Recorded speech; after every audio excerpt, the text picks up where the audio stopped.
Hello and welcome to Unwatchables, the podcast where the power of Christ compels us to watch some fucked up movies.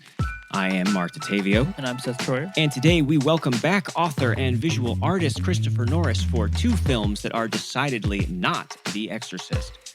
William Friedkin's 1973 phenomenon inspired plenty of imitators, but few rode its coattails as closely as these. 1974's Beyond the Door is an Italian-made knockoff that was a minor hit in the U.S., that is, before it was taken to court for copyright infringement. We'll discuss if it's actually worthy of litigation and whether it should be from viewers, as well as the official 1977 sequel, John Boorman's infamously reviled Exorcist II, The Heretic.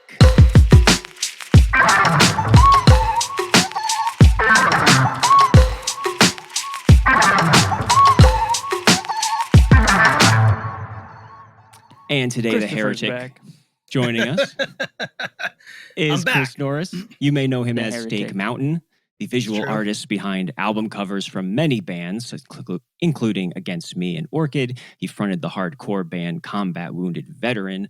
He is also a novelist behind books like Hunchback 88 and most recently, The Holy Day, a novel about a former teen detective going on vacation to die. I can't get enough of that log line. It's better than the book, I can tell you that. And I've been trying to, because I'm writing the next thing right now, and the publisher and I have been kicking around that because that was so good. It was like, we need another one. We need another one-line, catchy log line. You know what I mean, for this next book. And we're just flopping. We're just flopping it. So we'll see. But yeah, thanks for having me back. For those who don't know, who weren't on our email chains, we were probably supposed to do this 8 months ago, but I dropped the ball. So something like that, 6 months ago. It's hard to follow up the first one. If Exorcist II, The Heretic will teach you anything, you might not really be good. ready to do it. It's true. And it was bad timing for me. But anyways, happy to be back talking about these totally awesome, not bad movies that are great. All right, yeah, because you seem... Fight me. Yeah, these were your decisions, and you seem like someone who doesn't enjoy things ironically. I feel like you probably have genuine love for these, right? Yes, yes. No, I especially loved your takes with I Know Who Killed Me in particular. You definitely paved the way for me, like, having a whole new, like a genuine actual look at it at the very least, rather than just least. like just dismissive hearing all those voices in your head. I think that's so important with like the group consensus thing. If you can just get out of that and actually figure out if it fucking sucks or not. Maybe 100%. It's secret amazing thing. Or maybe it like hits you in a way that like maybe it just doesn't, we're all film fans, we all talk to each other, you have annoying conversations, you have enlightening conversations. It's one of those things that like sometimes if I fucking hate something, I'm always open to an argument. Like or a different point of view that makes me see it in a different way. Obviously like love for any art is subjective. Even if some people's opinions are objectively wrong. But like I like those kind of conversations. And we find that a lot, obviously, like trafficking in bad movies, quote unquote, what people consider bad movies, is that like somebody could, I don't know, like Homeboy who just wrote like fucking like a 300-page book about Ed Wood, whatever that guy's name is. You know what I mean? Like that's a really good argument for making, saying like Ed Wood's not as bad as everyone thinks. So yeah, what's his name? I can't remember. I can't forget. I follow him. I can see his face, but I don't know his fucking name. Well, we had him on the pod, so we should also remember. But you should definitely also. But so yeah, with those Lohan movies, I mean, I can understand why The Canyons maybe still isn't anyone's cup of tea, but yeah, the other one, there's something there, or you can connect to a movie that maybe is not considered good easily. Obviously, you both know this. And I'm assuming all your listeners do as well. And there's something literal that I think we forget in like some stuff is not for everyone, as in like actually for real though, not for everyone. Like there's a small like I feel like people get into like punk and metal music that's like grating to some people, but like Mhm. you forget that there is like there is like real stuff out there, that it is like there is an audience though. There's an audience, but there's a like the larger part is just it's just not going to work. Yeah. No, that's the human experience, right? So, and then sometimes some of that stuff gets like stripped and reshined, and it becomes something like, especially with punk and metal, it's just, you know, something that's grating can get transformed and turned into something that I think is terrible, like Knocked Loose or something that's like huge. You know what I mean? Mhm. Like there's ways to do that, and there's ways to do that. Obviously, like Spielberg did that with Bad Serials. You know what I mean? Things that were considered Yeah. corny and shitty turned into Indiana Jones. He stripped it, shined it, you know, and it made it work, and then it's set the course. So there's arguments to be made for what is considered terrible can be re-envisioned somewhere along the line. Sometimes it takes 50 years. Sometimes it fucking takes 2 years because whatever, who knows? But anyways, I'm just fucking babbling on and on. Here But I after do. 2 years, yeah. Yep. Here we are with our Halloween episode. I have my Christmas shirt on. That must As mean you it's our should. Halloween episode. Dude, Christmas is an infinitely better holiday, and it's a far creepier holiday than Halloween. Halloween fucking sucks, dude. Like, yeah, I wondered. Yeah. Yeah, so you're like you're a guy who's into like dark, creepy stuff. I didn't know if you would be a celebrator or maybe it's just no it's just boring to me.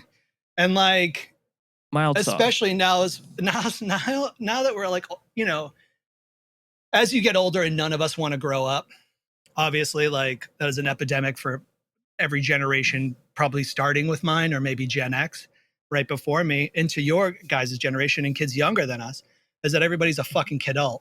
You know what I mean? No one grows up. And Yeah. so Halloween is just one of those holidays that I fucking can't stand because it's just part of everyone's portfolio who's just, you know, wants to dress up and they're fucking in their 30s. You know what I mean? Like, dude, fucking kill yourself. I cannot deal with that shit. Man, I'm what a always great wondering tribute! about What a that. great tribute to Yeah. our to Halloween for our special Halloween episode. No, it's good. I'm the opposite opinion. I mean, listen, I understand why it exists, and I know that like I'm heavily tied to it by just the fact that I Xerox skulls for a living, and like, you know, where I work and everything else. It's just like one of those things where people would just think that I'm psyched about Halloween, but God, dude, it's You're like, I've hated it Halloween's since I my was a job, kid. man. I mean, Jeez. it kind of is, you know. So But yeah, and it is it's- such a punk thing. Like punks love Halloween. That's like the whole. they love it, like, dude. they love Misfits, it. all that That's shit. fun- Fucking yeah. the Damned. Blech. Ugh. But you're so punk. You came out the other side of the jack-o'-lantern and you just smashed it. I find that offensive. It's calling me punk, but that's all right. I'm sorry. I'm just kidding. How dude. dare you? We can wait another 2 dare you. years. We can. No, dude. We can cool off. But yeah, no, Halloween, I understand it's draw for people. And I people like fucking, it's like, I've been thinking about this a lot recently, and it's funny rewatching these movies that I love. But I was thinking recently that like, I don't even really like horror movies, you know, like as a genre. Like I'm not interested. There are horror movies I love. There are subsets of things that I think are great that are horror related. But in general, like, especially like I'm not a complainer. I'm not gonna be like, oh, modern horror sucks, because like horror has always sucked. But like especially now, like you can miss me on garbage like Weapons, dude. Fuck you. That movie was dumb as shit. And Well, like, yeah. I can hear that. you And know. it's the trap with genre in general. It's just like Yeah. this sweeping, like if I like, yeah, there's definitely people like that are just like, I like science fiction, so that's what I like. And if a science fiction thing comes out, I love it. I just I'm not like that either. I'm not like, it is always dependent on the actual piece, whatever it's doing, Yeah. you know, Piece by piece. Sure. But then there is like genres that I love that, you know, you can, like I you know, I'll watch anything. Westerns, musicals, like I love all that shit. People who talk in a room for fucking 3 hours about nothing, like I'll watch all that stuff. But horror, as I get older, I'm revisiting things that like I loved as a kid. I just like, it's like lost on me now. So I think it's the interesting. batting average is unusually low Oh, for horror in particular, because it's such an entry level genre for filmmakers where pretty much Sure. anyone can get a chance to come in and cut their teeth as a filmmaker, but also that they can sell it much easier to an audience, even if it's something that's just, you know, straight to video or straight to streaming nowadays. And so you have a lot of junk to wade through to get to the few really good ones, probably more so than other movies that require more resources to get them made. Of course. but it's like you don't need stars for it to be hit. Obviously, Yes. things like Terrifier has shown us that. Like, it's like awesome. It's awesome for what it can do for any filmmaker, or what it can do to revive a filmmaker. Like, let's look at fucking M. Night Shyamalan or whatever, who's just fucking was biffing, and then he does these horror-ish movies again, like The Visit or Old. You know what I mean? So it's like people come back to it and revive their careers. And that's interesting to me because they're like, I haven't had a hit in a minute. Maybe I should make a horror movie.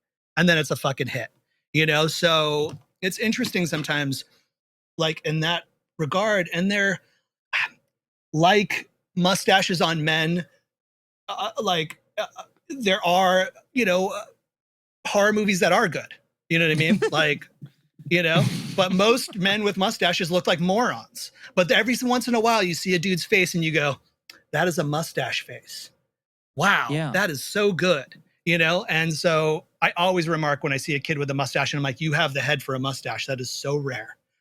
Well, let's Mark and I think that agree maybe about that's the mustaches. yeah. Oh, I think you have a segue with mustaches? I think that's a good segue to see if No these way. movies have mustaches or not. This is true. This is true. Uh-huh. And I would Now- like to. Now, Mark, do you have like a? Are you going to surprise us Mhm. now? Because we Yeah, got there into was a some- huge barroom brawl. Chris It's like brutal. smashing shit. I was Yeah. strangling Yeah. Mark, trying to figure out which movie we're going to do first on this. Yeah, episode. this if we do this would be the first time we break chronological order to talk about a movie that came out more recently, which would be the sequel to The Exorcist, and which is a much more better known film than the rather obscure Beyond the Door. Before we reveal that surprise, maybe we should talk just for a second about the original Exorcist, because especially all this talk that we just had about the horror genre and it kind of being this cheap entry point, I feel like that movie was received like as one of the first like very prestigious like Oscar nominated horror films, which we did a whole episode on The Exorcist before, and I'm kind of I guess contrarian compared to everybody else, where I really feel like watching that movie today, I don't see anything prestigious about it. It actually seems like kind of strangely, almost ineptly like paced in this weird sluggish way. And I do feel Interesting. like it's very eager to shock in a very like transparent, almost juvenile way.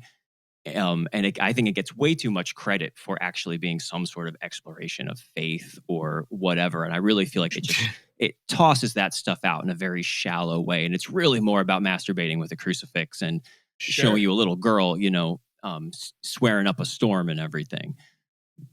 But you got to put it into context, right?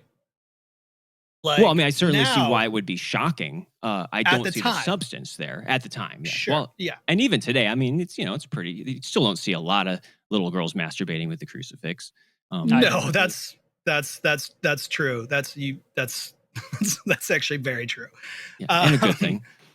I mean, sure. You know, And we don't have to relitigate the whole original movie, but that's a kind of a No. good starting point if we're going to go ahead and start with its sequel, which was like a total downturn. Yeah, in it's popular definitely like opinion. a complete, and I think ill-advisedly. But I think with The Exorcist is part of a series of movies that I write off often, that are classics, not because I'm a contrarian or that I'm an edgelord or that I think it's funny to be any of those things. Like, I just look at it and I'm like, I think like, oh yeah, I don't need to watch The Exorcist again. But when I do, I go, oh shit, right. You know what I mean? It's like, it happens with me with Taxi Driver. Like every couple of years, I'm like, I don't need to see Taxi Driver again. But then I'm just like, you know what? Maybe I'll watch Taxi Driver again and see if I'm wrong. And then I watch it and I'm like, oh, fucking Taxi Driver. What the fuck am I even talking about? And so I always find that is the case with something like The Exorcist 2, where I'm like, not part 2, but as well, The Exorcist, is that like I look at it and, you know, every couple of years and I think like, oh, yeah, like I rewatched it when the 4K came out. And I was like, whatever. Let me see how it looks. And then I was like, oh, right, this is a banger. But I do believe you, Mark, when I agree with you that like, it's not some massive fucking, you know, excavation of faith and et cetera, et cetera, et cetera. Friedkin probably thought he was that deep, but he was really good at interviews, but ultimately, like, I don't think he was that smart of a dude. He just knew how to play the Hollywood game because his wife was a fucking like ran a studio, and so he can kind of do whatever the fuck he wants, which is why we got something like Cruising. So, yeah, I don't know. It's fine. How about that? Like Exorcist, it's fine. You know, like when I think about it, but when I watch it, I think like, oh wow, yeah, this is really great. You know, but I prefer the sequel. So. Which Just for flat me, out. your tag there at the end is where I like think it does elevate. It is, and it was at the time about the roller coaster. Whatever happens while you're watching it, I can sort of sift into the middle here in that way of like, I don't know how deep it necessarily is or how like just changed everything kind of shit that they were trying to throw around, but it is like when I'm sitting down and watching it, I do get affected and I feel like something is going on there, how I'm being whipped around and stuff. And you know, some of it has to do with your like proximity to the subject matter too, I think. Which You know, a for lot me, of I possessed grew little up in an girls. evangelical like There we go. family, so anything Sure. like that kind of has this like, whoa, we're going there and getting naughty with it a little bit. There's still a little prickle of that, but I know Mark was Sure. brought up hedonist, so I know. That happens. I was brought up Catholic, so I was right in the center Hedonist. lane for that film. And it is interesting how for a movie that's about, you know, a supernatural threat, it is something that people watching it, a lot of people watching it were like actually afraid of or taking very seriously. Like, you know, this actually happened, or, you know, this like kind of thing everyone was actually threw up real. in the front row. You know? Yeah. Sure. And Yeah, like based actually on a true scared in the story. middle of the night, like, oh my God, what if the devil comes for me? And that's, you know, something that a lot of other supernatural horror movies don't actually make people afraid of. But And yeah, at that time, I think that that's what's more interesting. And I try to always like focus in on with that one too. It's just like, I can't imagine. It's like when you know, it's like these benchmarks, especially in the 70s, coming out of the 60s, coming out of, I mean, it's only 10 years from shit like Pillow Talk. You know what I mean? With like Doris Day and Rock Hudson. You know what I mean? Like, it's like this era is like, it fast forwarded through the end of the 60s into the 70s so quickly, and people's brains change. But I think that like nothing probably was as scary as this, even though things that were very effective and kind of scary, like let's say like, you know, Robert Wise's The Haunting, which actually is a very effective, you know, like you know, haunted house movie, you know, and like it really worked. And that's, I don't know, 67 or something like that. But nothing was as violent and visceral as this. So I'm sure it really actually, I can understand, and also had money. Like you said, it's like considered one of the first prestige things. So like there was a budget in place. There was a, you know, who shot it? Like a fucking Gordon Willis or somebody like that. There was like a person who could actually shoot a film and put things in frame and light a scene and everything else. So like I can understand like it being kind of the first, maybe one of the first examples of elevated horror, which is the worst phrase ever. But and obviously A24 is, you know, built their AI company, whatever, their empire on it. You know what I mean? On elevated horror, which right. And before this, like you know, New Yorker readers would never have touched Texas Chainsaw Massacre or something like that. But because that's, you know, but now that it's been packaged in this way, and it's you know, you know. And you fucking throw Von Sydow in there. Everybody was just probably watching him in some fucking Bergman movie at like the, you know, Uptown on the Upper West Side, some theater like whatever, City Cinemas 1, 2, 3 in New York here or something like that. That like it all just really comes together in a way that like, yeah, it is like a benchmark prestige horror film. Maybe and of course today, you know, it's whole own franchise, and we've had reboots and multiple sequels and things. But at the time, there was less of a precedent for doing sequels and expanding into a series, a movie like this. You know, this is before Halloween, before you know, other sequels to movies that maybe would have come later, like the Texas Chainsaw Massacre sequels. So let's go ahead and let's go with the Heretic then. Let's do it. So one thing I want to say about that, we've never broken the chronological rule. We're shaking it up with Steak Mountain. So one thing I did want to mention that you kind of touched on that's interesting is, as far as the sequel goes, is also this is one of the first cynical sequels, like in this sense, like on a business level, where like, you know, it made so much money that the studios were like, oh yeah, let's throw some money at everybody there, and no one wants to do it. You know, Friedkin doesn't want to do it.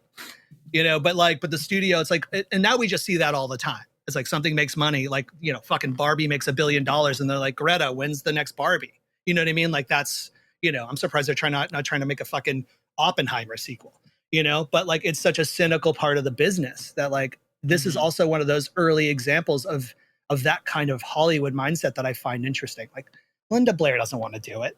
Like Burstyn doesn't want to do it, but like, they probably were like, how do all these zeros sound, And they're like, oh yeah, I do want to do it. Yeah, that's what's interesting because William Peter Blatty wouldn't return either, and Ellen Burstyn refused to come back. Yeah, which I found interesting because he had like follow-up, at least ideas at this point. I don't know if he wrote them yet, but novels for like The Exorcist 3, I know was like coming down the pike of like the proper sequel, which it does wind up being like a in Blattyverse or something is more the alternate Exorcist 2 or something. I think he didn't want to go. He didn't want to come back for it. I think he and Friedkin were like tied up in lawsuits over the first movie too, and that was part of what soured them to it. Yeah. So that might have had more to do with it. Who knows? Maybe they would have ended up returning at some point. But there were some people willing to cash the paycheck, including Max von Sydow. Linda Blair, like you brought up, although she did say that she would not put on the exorcism makeup again. Yeah. So that's something that's very conspicuous as this movie goes on. But they did get some new people to sign on, like Louise Fletcher, who just won an Oscar for One Flew Over the Cuckoo's Nest. Yeah. Of course, Richard Burton with James Earl Jones pops up in there. Got Ennio Morricone on the soundtrack. So now it's starting to sound a little more interesting, especially when you see that John Boorman is the director, who we just did an episode on. We just talked about Deliverance and Zardoz. That's chronological, what you just said, and it is kind of amazing and very, very different than today's climate that you get to make your really ridiculous flop of a passion project sci-fi insanity movie, and then we're like, I think we're gonna go with that guy for this very, very, very high profile follow-up to The Exorcist.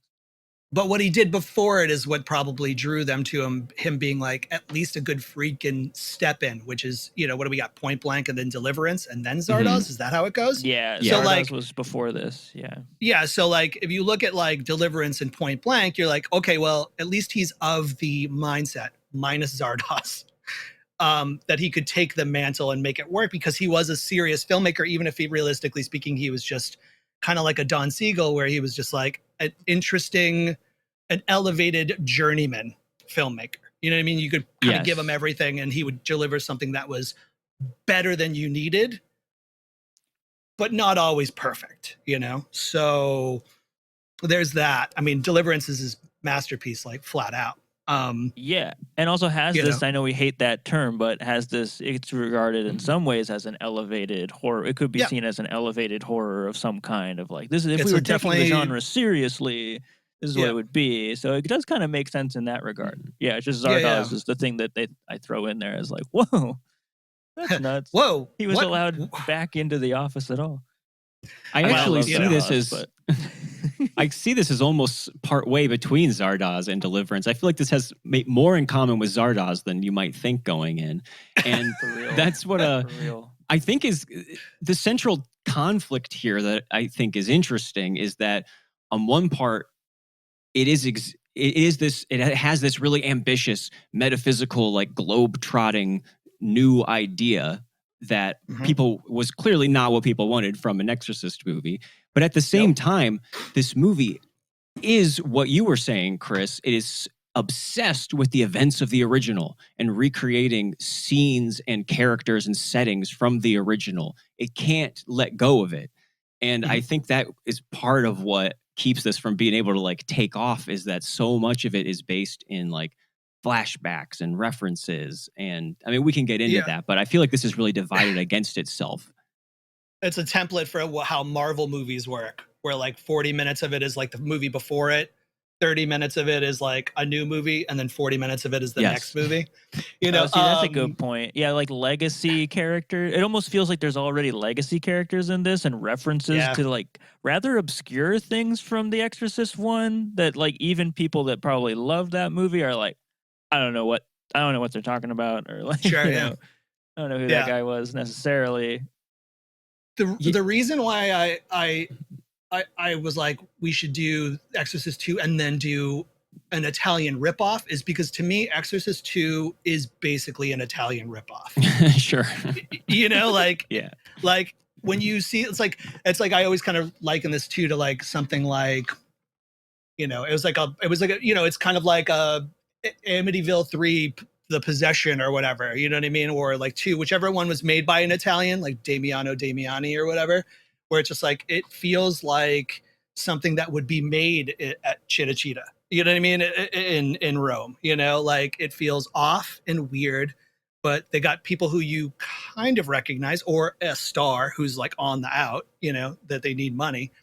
But it has that kind of vibe where it's just so surreal and goofy and bouncing everywhere. And it just feels, the whole movie feels off. And in that, it makes it more alive and interesting, you know, than maybe the original, which is a assured, well shot, well acted, whatever, you know, maybe not in Marc's eyes, not well paced, but in general, like that's not a shot, Marc. I'm with you on that. There is a goofy pace to it. So the original, but like this one just feels, it's more palatable in a, you know, it follows the conventions of storytelling.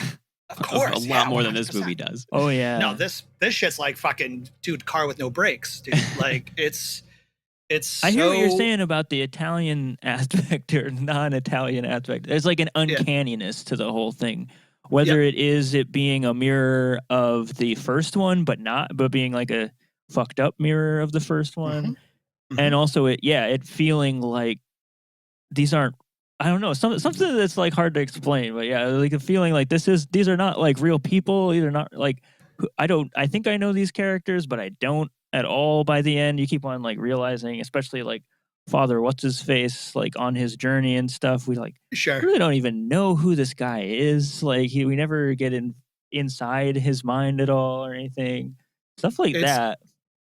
It's kind of like what I always and I'd said this to somebody at some point, and it just remember as you were saying it, it feels like if Exorcist 1 was sentient and it had a nightmare about itself. Like that is what Exorcist 2 is. You know, like it's like if the whole film had legs and a brain and walked around and then went to sleep, this is the nightmare it would have.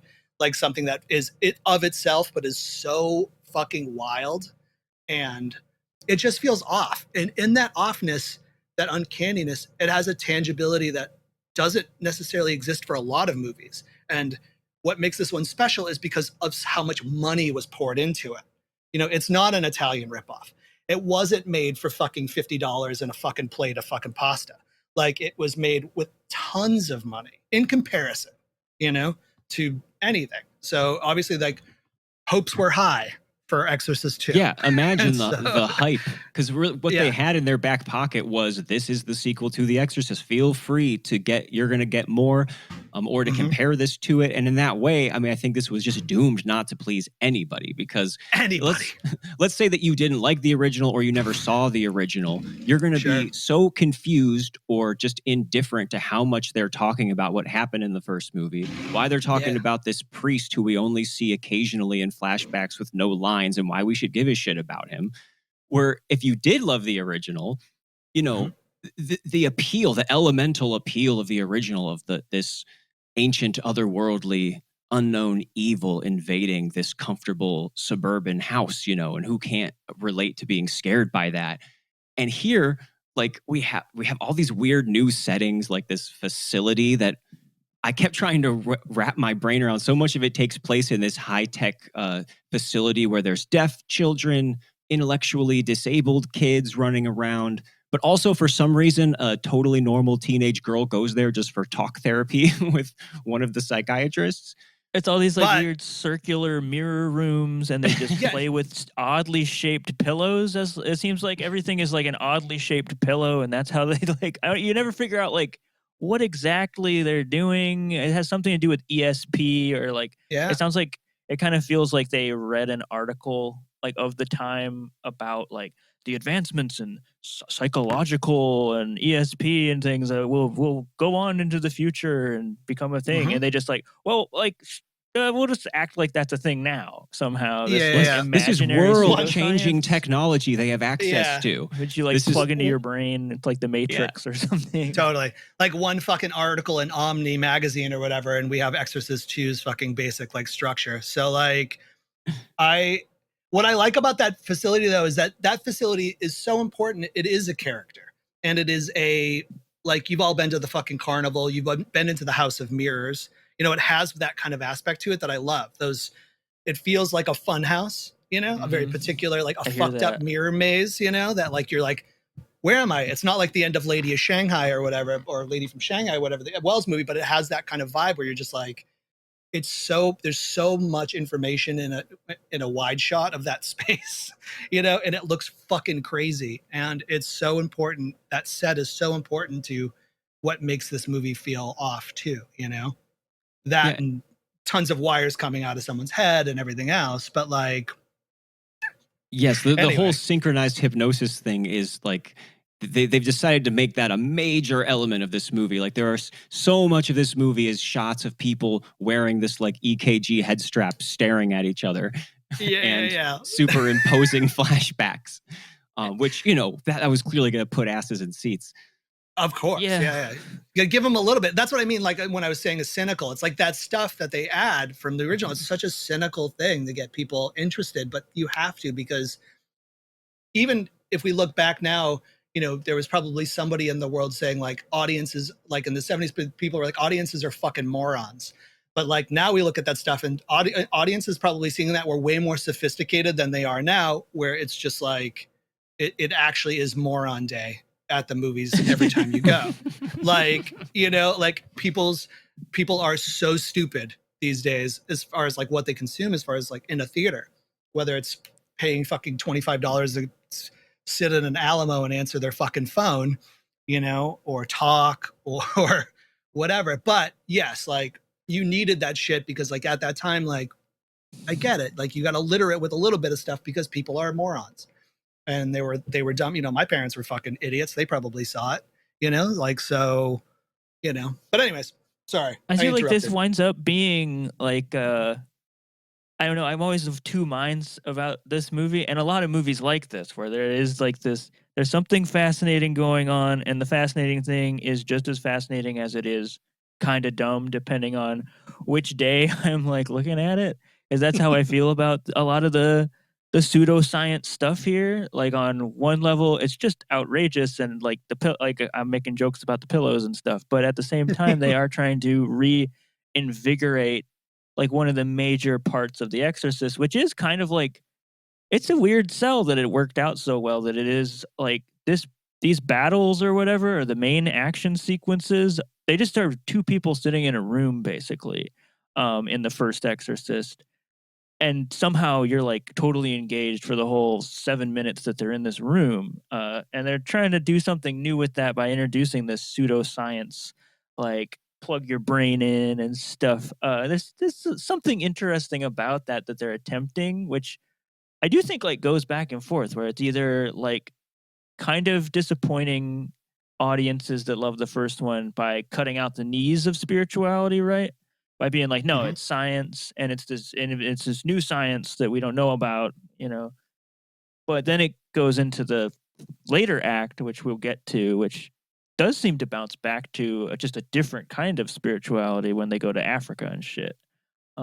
Yeah. Oh yeah, we haven't. I think that seems kind of crazy, like all the transparencies and stuff. Even just for like throwing it on in the background, like if a band played in front of it or something, I think it'd be awesome. You know, like whatever they're talking about and however it works or does not work. Because I don't know how the fucking thing works, or like what the machine is, but it's kind of cool in a way. You know what I find really weird about this movie is like there's never an actual like threat that it comes up with. Like there's no inciting incident or new possession or something. It's just like a priest who wants to keep asking about what happened in the first movie, you know, for whatever reason, so he can investigate to clear the name of the priest. The key word is investigate. That seems to be all the plot is. They just ask him to, I need you to investigate this weird death. And like, that is like where the whole movie unravels from. And it's years and years later too. And at some point, why are they asking him now? at some point during this investigation, which again seems kind of pointless, he gets this kind of vague reason for, I have to go to Africa and find this guy from something that happened in the past. But there's no like actual thing happening now that is like a reason he has to go do any of this or go looking for any of this. It's like a strange conflict in the middle of this movie. And we, the audience, know exactly what happened because we saw the first movie. So there's really nothing to investigate for us. No, there's that. But maybe something I just thought of, and sometimes I like this about movies that are considered bad or mistakes or things like that, is that like maybe it just doesn't need it. Maybe it's more like how if it was reality, this is just what the time would look like. There would be no inciting incident. It would just be like, nothing exciting happens in any of our lives, And so like maybe it's just like The Exorcist Part 2 the next day, in a sense where it just like doesn't need to, because the crazy thing already happened, and now it's just like we're watching the aftermath of it, where, sure, there is no real cause to actually go to Africa, but they had some money they wanted to burn. So like, why not? But also, maybe Reagan, there's like a case to be made. No, go ahead. I'm just saying that Reagan herself in the beginning of this movie is like the most well-adjusted teenager I've ever seen. Like she's literally introduced like tap dancing. She does tap dancing and stuff. It's like a crazy opener, like very Exorcist opener where they're doing an exorcism and everything, and the girl like burns to death, and then they just hard cut to this girl that we made like nobody really knows who this is at this point in the movie. She's just dancing around, tap dancing and flirting with a saxophone player, and then they just cut to the next thing after that. They don't even say like, this is the girl from the first movie. She's well adjusted and tap dances now. It kind of makes me wonder what's like wrong with her shrink, where she's trying to tell her like, oh yeah, everything's great, and she's like, no, those bad dreams are still in there. We have to reopen all this stuff for you. So what's interesting about that, and I thought about this on a rewatch too, is that like that's such a funny thing, and it's such a like you said, she's a well-adjusted teenager. But I always think about this like, I don't know, I mean like obviously like I've played in bands, I know idiots who are in bands, and you find that like the crazier the band or the crazier the lead singer, how much he gets out on stage, because let's be honest, it's mostly dudes most of the time. They're like the nicest people. You know what I mean? So it's almost like her time with the devil, her time with fucking Captain Howdy, whatever, like has made her normal, because like she kind of got it out in the bedroom. Like she's like actually like well-adjusted and nice because the bad thing has already happened to her. You know what I mean? So it's like, I feel like there's like an idea of that, but they weren't thinking that. They weren't thinking that deeply about it. They were just, I don't know, what do we have? How do we intro her? Let's have her fucking tap dance. You know what I mean? Well, like, what you're doing is what you do with this kind of movie, which I feel like is like a bunch of drafts kind of merging together and not necessarily cohering. So, and that's not necessarily a slight to the experience, is that I feel like you have to fill in the gaps, and some people have a lot of fun with that, which I do too, with just like, even just how I'm not necessarily like making up plot points, but even just how I'm supposed to swallow some of this stuff in the context.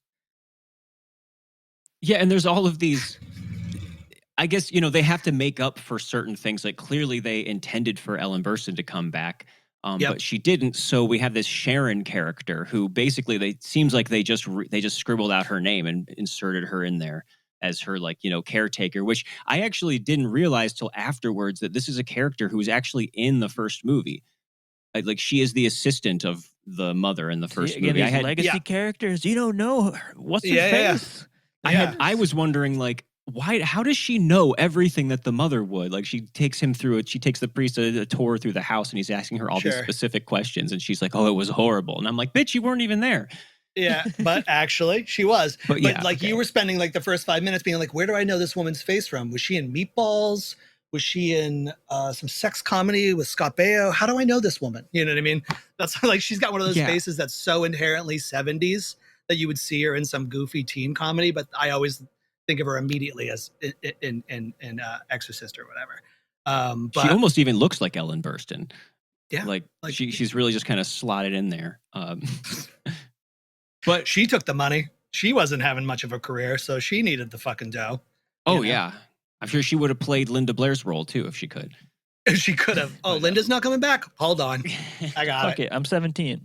Yeah, make this about me. It's good. We're good. We're good. But let's not undersell the other half of this movie, which, again, if you are really scared about the devil coming into this upper middle class neighborhood, and if it could come for you, well, what if we set half the movie in Africa? And in this weird studio backlot kind of Africa, right, where they didn't actually get to film on location most of the time. So there's these feels very much pretty like artificial a fantasy sets. Dark Crystal world or something. Yeah. Which actually, I think looks kind of cool. Like, part of the appeal is having these weird backdrops. It looks like a set. Yeah. It definitely looks like a set, which is why, again, I'm going to go back to it, saying that it's like an Italian ripoff of The Exorcist. It just feels, again, makes it feel uncanny and off and weird, and again, makes it this stranger thing that's like far more interesting of a movie. That I say that mostly because, like, we've all watched thousands of movies. So when you come across a movie like Exorcist 2 and you get to things like the Africa sequences and things like that, it just becomes more interesting because you've seen all of the normal things, of the base things that we all know the score with a 3-act fucking structure and something that's well made and well intended. And I guess when you get these like gems, these fucking biffs, these huge fuck ups on a massive scale that like aren't bad, but they aren't good, you know? So like, that's what's so beautiful about that second half of the movie or whatever. You're like, what the fuck is even going on here? Like, again, like definitely like 7 drafts in a blender style, you know, like 7 different writers in a blender style. I never even looked at what the screenplay looks like. Does it look like who's credited? Does it look like a Marvel movie where there's like 14 people fucking like credited with the story? And then that's a good point. Yeah. I didn't actually look at that. There's one credited guy, a playwright, William Goodhart, who wrote the original script. And apparently it was extensively rewritten by John Borman and I think somebody else, like as they were going on through filming. So of course, apparently sure. And they were probably realizing. Yeah, that was a big thing on Zardoz, I guess, was kind of like, some of it literally was, or like, we're making up some weird, complicated fantasy logic on the spot, which is pretty hard to, it's a little different than just improvising some dialogue, which you can feel here. And man, the word uncanny just keeps coming up in my head, which, again, like going to the Africa, like that is a set, and it feels like it's actually some, in both fascinating ways, and again, like almost you could say kind of some people could be offended by like this almost definitely caricature fantasy of what a white person probably thinks Africa is, right? Oh my god, this exactly what I was about to say. The most dark world, it's like, so sticky when they're going to the quote unquote dark continent, you know what I mean? Like it feels like that. It feels like all the 40s and 50s serials where like some witch doctor thing is happening in fucking Africa because that's how that's where it all comes from or something. It's so sticky and crazy, you know? All unsubtitled jabbering like the whole time. Very 1970s like othering of all of this exoticism going on. It's just straight up racist. And like that's the deal. Like it's like in a way that like a studio picture could. Yeah, it's like, and it's like sometimes when you kind of deal with that stuff, and this is sticky in itself as a statement, is that like, you know, people don't understand they're doing things until they're told they're doing things. And so this is just a prejudicial fucking studio attitude, like coming out of the 60s, that they were just like, yeah, this makes sense. And you're like, no, dude, actually it's bad. It's kind of bad. It's actually bad. You know, that you guys are like, so anyways, the devil. And like Africa, this is where the devil comes. Clearly, the devil comes from Africa because they're way closer, like to hell down there. They're much more in tune with the evil Whatever spirits. That means. Jesus, and sticky as fuck, man. But I think it's like so inherently 70s, you know. Very. But if I'm following the plot correctly, and I think it winds up not necessarily apologizing for all of that, but it is there's the element too where we meet James Earl Jones's character, who was possessed by Pazuzu, I guess, like forever ago, and Max von Sydow had a run-in with him, and he eventually grows up to be. They like meet him, and he's a doctor out there, like a what seems to be a modern doctor, but he has a spiritual bent, which he seems to explain that and I don't think any of it's followed through with, but from what I was seeing, like that there is something like, no, like Linda Blair's character, I can't not call her Linda Blair, is like one of a new like evolution of humans or something. Like we're headed towards this new place of like psychic powers and healing powers and stuff, and it's not actually the devil or something. I found that very confusing, but also kind of interesting that out of all Sure. the like pseudoscience and stuff, it's merging with this also maybe being this next step in evolution or something going on. Like, whoa. Something that should have been a movie unto itself. Unto itself. Rather than like kind of like this like coda about the experience of fucking Exorcist 2, the Heretic, you know? But Yeah, it's like Will funny, Jones is pretty badass in this. Yeah. Yeah, definitely. But, Yeah, it's you just know, weird maybe that not he's- Richard Burton. Yeah. It's just weird that he's only there for that one scene. And then I don't know why Ned Beatty is in this movie. Like he pops up in such a strange, like short like little an way. Indiana I think- Jones little airplane ride. Yeah. Yeah. He might be, I mean, if you count him as a white savior, I think he might be the third one. Because there's Ned like, Beatty. there's Max von Sydow's character, then Richard Burton, and then Ned Beatty. Like there's always some white guy there to talk to who kind of knows really what's up and going on. Until I guess they Sure. finally get to James That's a Earl good point. Jones. Yeah, he's not really he's not mixing around and meeting people that live there. Yeah. They're not very helpful No. now. they're like white, they're like fucking white bookmarks to like, you know, with like a little like exposition for you. You know what I mean? Like, and especially Beatty, but like, dude, Burton though. God, you could smell the liquor on him. I love him, but you know, the dude never acted sober probably his fucking whole career. So I You love know, thinking about him anyways, being We have shit-faced not throughout even this whole mentioned the thing. locusts yet, because I want to say there's maybe 3 hours of footage of locusts in this movie, almost to the point where it you watched feels the like locust cut. I feel like Borman, like really what he wanted to do was make like a locust documentary, and this was just his Yeah. way to get that crazy locust cam where there's like always like a giant locust in the center and it's flying Yes. around somewhere. yeah. Okay, yeah, but yeah. is that not awesome? You don't think that's awesome? You wouldn't It's think awesome. that's awesome. No, I That's do. I like the National locust Geographic cam. Oh, awesome. okay, you like it? I mean, Yeah. I fucking love the like. Maybe it Yeah. is like a giant bug. I think it's supposed to be a giant locust, and all the natives are running away from it. It's a crazy scene. It is very crazy. So, like we And then talked we about in go the intro, inside but James Earl Jones's mouth at the end of this whole like crazy fantasy dream sequence. Again, I like that you say that this is the nightmare that the Exorcist had. Like, yeah, that is like the ultimate explanation for everything here. It's just like yeah, it really is. If The Exorcist was sentient, this is its nightmare. But like, apparently, in this documentary that we talked about before the thing was on, but for everybody, there's a documentary coming out about the making of Exorcist 2, the Heretic, called The Devil and Borman, or Borman and the Devil, or something like that. Apparently, there's like a whole sequence where they interview the guy who was the locust wrangler. oh And- yeah. Now there's He the had to movie I want to see. Yeah, me too. Then they had to. Apparently, it's like something like he had to He had to like inspect every locust to be a certain gender to shoot with, because if you throw in mixed genders or something inside of the shooting, it becomes like bedlam. Some shit like that I was like reading, being Just like, the "Are you locust fucking fuck fest?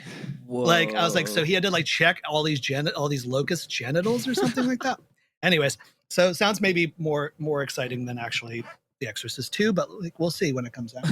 That sounds amazing. But it is Yeah, it funny does. how at a certain point they just realize, well, I guess we're kind of done here. Let's get back to the United States. I'm not sure what Totally. we accomplished exactly in Africa. Right. Yeah. James Sure. Earl Jones kind of explains that thing that I just kind of tried my best to explain about whatever the hell's Sure. going on with him and his vision of what's going on. And then, yeah, they're Yep. just like, oh, time to go. All right. Some And more of that, just like basic fucking Dario Argento pseudoscience logic and evolution of humanity styles, you know? Mhm. You're right. That's a And little which bit I'm of like a kind of that's phenomenon. cool, but like they got to Yeah. get back and redo the beginning of the end of Exorcist 1. Yeah, Real that's quick here. the third act is really the point where I feel like I can feel the rewriting happening, where they're like, oh man, what are we doing here? Like, people are going to hate this.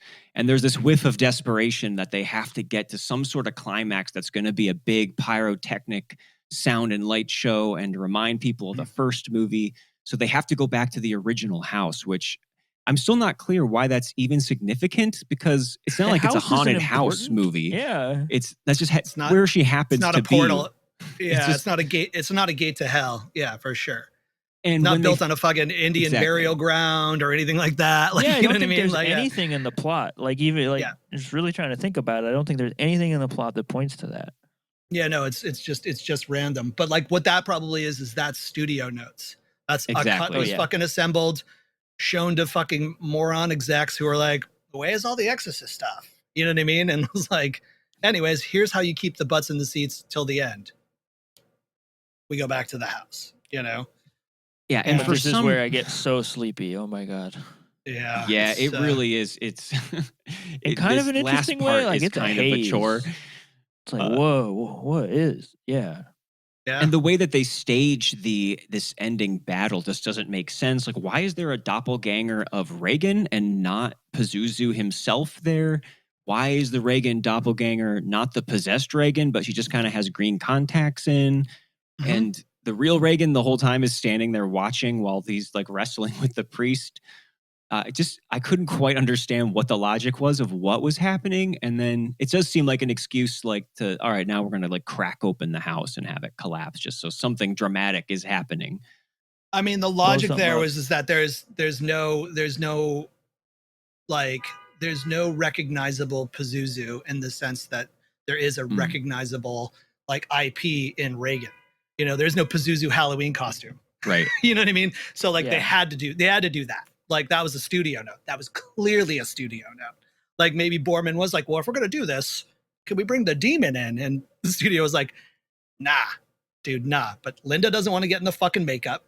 So like Like, What can are we we get the doing here? person? Can we get the person who got in makeup for the quick shots of the face in the first movie? Is that person available? Exactly. Yeah. So where's Linda's stunt double? Let's throw her in the makeup and let's Yep. go. Let's fucking go. I was So, really hoping for a giant locust monster to be like the big bad Oh, guy that would've been- at the end. that Well, would've if been they awesome. could have tied those two movies together, yeah, like the Sure. more generic with a side of ESP exploration and the like African spirituality giant locust thing, if they could have actually tied the two movies together, it could have been something. I don't know what Something. it would have been. Could have been but something. Big old locust swooping down and eating everybody would have been great. Yeah, But but it would have looked so terrible. Oh my god, yeah. in 77 would have been awesome actually. yeah. So in the end, I guess this had like a $14 million budget and it made like 30 million. So it's not like it lost money, but compared to yeah, the they're first guaranteed. movie, Yeah. I mean, the first movie was like a $200 million like smash phenomenon. Nobody's And- going to see it a 100%. second time. Yeah. And people No. hated it. Like they went to see it. Yeah. Yes. And you'll find this in lists of like the worst movies ever made and everything, which Always. part of it is comparative, to the original and to the expectations. For me personally, this might be an unwatch for me because the second half especially was, boy, I was glad I was doing laundry this time. So I was able to get some folding done during the second half. Mark, what are you doing? Which, yeah, isn't You very... can't do laundry during this. This is serious. Yeah, that's not a very good... It wasn't my first time seeing it, so I feel like I got it. I got a good No, I know. handle on it. I know. I But, know. it is I a figured. genuine, like, debacle. And I wish that I Mhm. could maybe enjoy it more even on that level, if it could have kept up the insanity in the second half as opposed to the mercenariness. But it's definitely...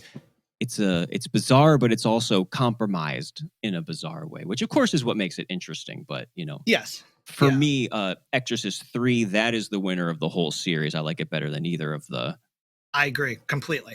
I think it's Whoa, the we best all, movie. yeah. Okay, Yeah, we're all hands down. Exorcist 3 for sure. Yeah, absolutely. Easy. Yeah. Like it's actually just fucking good. And it's it's actually just it's not even good. It's great. So Yeah, it's great. and even that you is know. they kind of shoe in the mythology. They're shoehorn in the mythology to the third one. It really is like a standalone story. yeah. Yeah, Blatty's No, ready it's- to just do what he wants to do. Yeah. No, it's very good. And I had avoided it when it came out actually. When I was younger. And then it wasn't actually until a couple of years ago when I first watched it. And I was like, oh, because I'd watched Exorcist 2 and I was like, I never saw part 3. Maybe it was during the pandemic actually.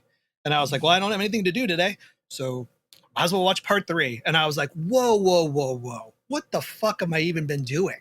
Like, this is so awesome. You know, like the whole op is so good. So it's creepier. It's more like interesting. I mean, just that scene with the in the confessional booth with the priest. Like, everyone talks about the big jump scare in the hospital, but the one that really creeps me out is the person in the confessional early on in the film. Dude, jump scare is just a fucking candy bar, dude, for anybody. But like, that confessional thing feels like you know, it feels it feels like when you say, it's like the dread that you feel when you know you've said something wrong in a conversation that might have been off color, you know, that pit of your stomach. That's what the confessional feels like. It has a long lasting effect, and that's why it's more memorable than being like, oh, somebody's on a fucking ceiling or whatever. You know what I mean? Like, boo, you know, you're just like, oh, great, cool, thanks. That actually fucked me up a little bit, but my heart rate is back to normal. It was one of Jeffrey Dahmer's favorite movies. That plays. I watched it with him. Yeah. You made it out the other end for one of the reasons we can't ones. say. Yeah. So. Yeah. You started getting a little weird. I didn't finish it. I finished it at home. Yeah. Yeah. I was like, bro, I gotta. I'm glad you got the VHS. I'm glad you taped it off the Cinemax. I'm gonna actually go home and watch the rest of it. Yeah. So. That's one of those silly like true crime things, like facts, quote unquote. I don't know. I don't know that. How does anybody know that? Really, I don't know. I don't know about that. I figured if you were watching it with him, you didn't make it out. It's true. But you know, he probably talks in jail, or he probably had 5 copies sitting on his fucking VHS. You know what I mean? Like, you never know. There's always things like that. But when somebody like Dahmer exists, you know, and it becomes what it became, it's like Manson. It's like any of those people. Like, every single aspect of everything becomes lore and interesting. You know. Like, so that's how we know. He can even invade our Exorcist 2 podcast. It's amazing. Exactly. Thanks, Jeff. I think Jeff. Bundy likes part 2, right? He had more interesting taste. He's more of a part 2 guy. Yeah. Yeah, well, he was a sophisticated film watcher. He knew what was up, you know. So Bundy. Any further final thoughts about Exorcist 2 before we move on? I'm a little curious, Seth, if this is going to be an unwatch for you, since I don't see that on the horizon for Chris. No, I mean, I definitely can enjoy it on a level of I wish there were kind of more big swing, crazy, fascinating misses like this now anymore. I feel like now we get like just the most boring, like That's stupid, true. like I don't like this kind of movie, and it was never made for me, and but like this is one of those where like something got fucked up in the lab and it got out. Like, that's kind of fun about this. But more so, like, what also makes me like try and see past the fact that the actual watching of the movie has these big stretches that I get so hazy. And especially I agree on the like that latter half is just, I could probably turn the movie off once they get back from Africa or something. But it's these sequences of just visual flight, I think, that are pretty awesome. No pun intended. Like the psychic battle, fucking Professor X battle in the mirror room is just awesome. I don't care what it means. And same with the locust stuff. Like when Reagan goes out on her balcony, I think that's like a really beautiful scene. And she like more or less is like sleepwalking and becomes a locust and flies, and like it's just cool. I don't know. Yeah. So I wouldn't argue that it's a bad movie, that it's like not a bad movie, but yeah, it's worth it for that for me. And obviously, you guys know my viewpoint. It smokes on 2 levels for me. I think it's a very interesting watch, and again, at this point I prefer it to the original. But also, like, I personally love these sort of studio misfires that are just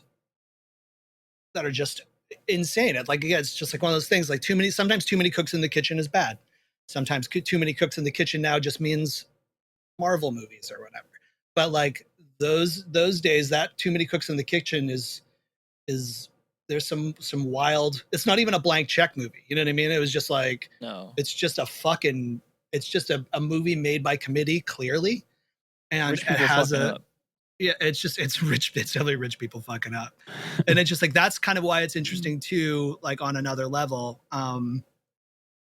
you know. And again, like I said, it feels like the first cynical sequel where studios like, oh, we can make more of these, and then obviously like we get that in things like Jaws 2, and you know what I mean. We see it happen more and ramp up, you know. And now obviously 50 years later, we're getting like legacy sequels to things that nobody gives a fuck about, like Spinal Tap. Sorry, guys.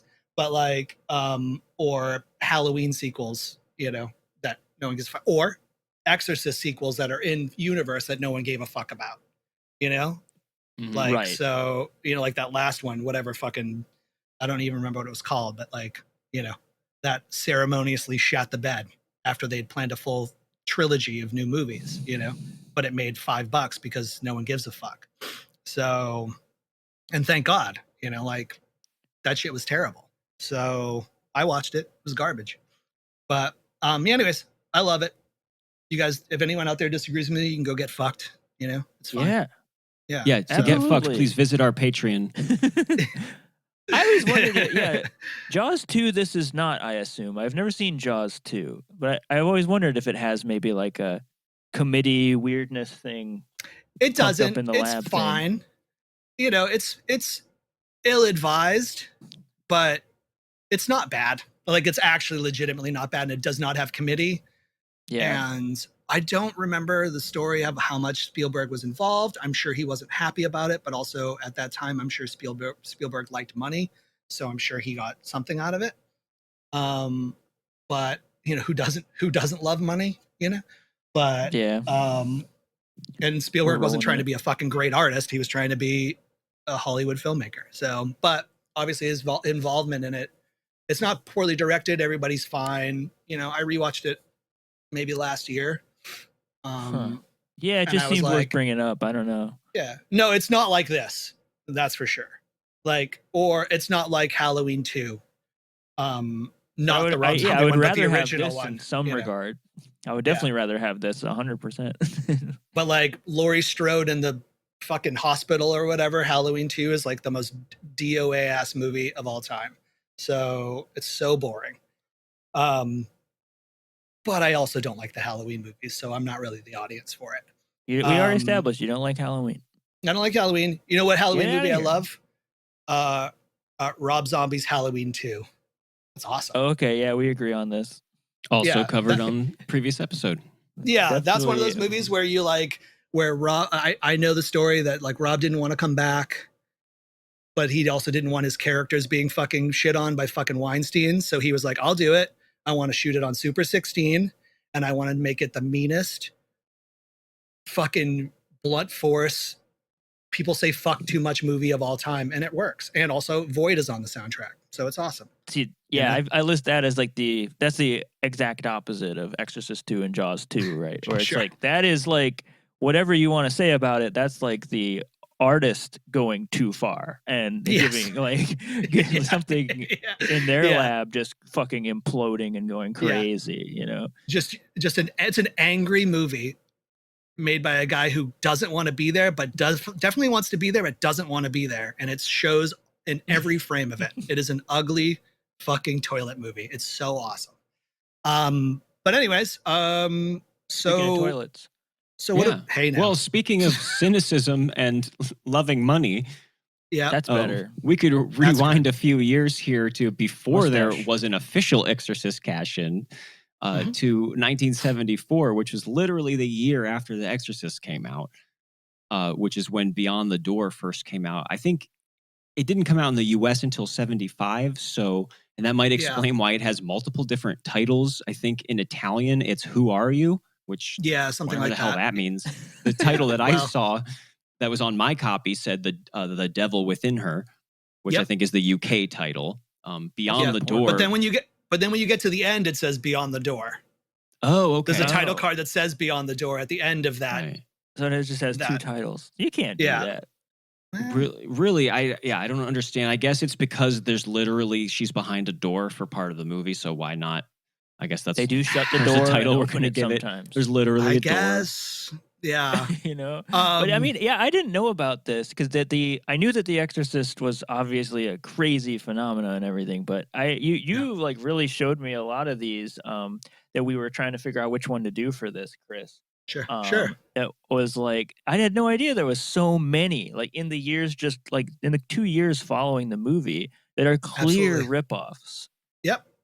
And this is like a very, and you guys have probably covered this, and anybody who's listening probably knows, but Italy's whole film industry that wasn't Visconti or De Sica or Fellini was built on shit like this. You know, like on America, like the whole spaghetti western fucking genre is built on, oh, this is huge in America, and we have fucking Gunsmoke here or whatever on TV. Let's start making these movies.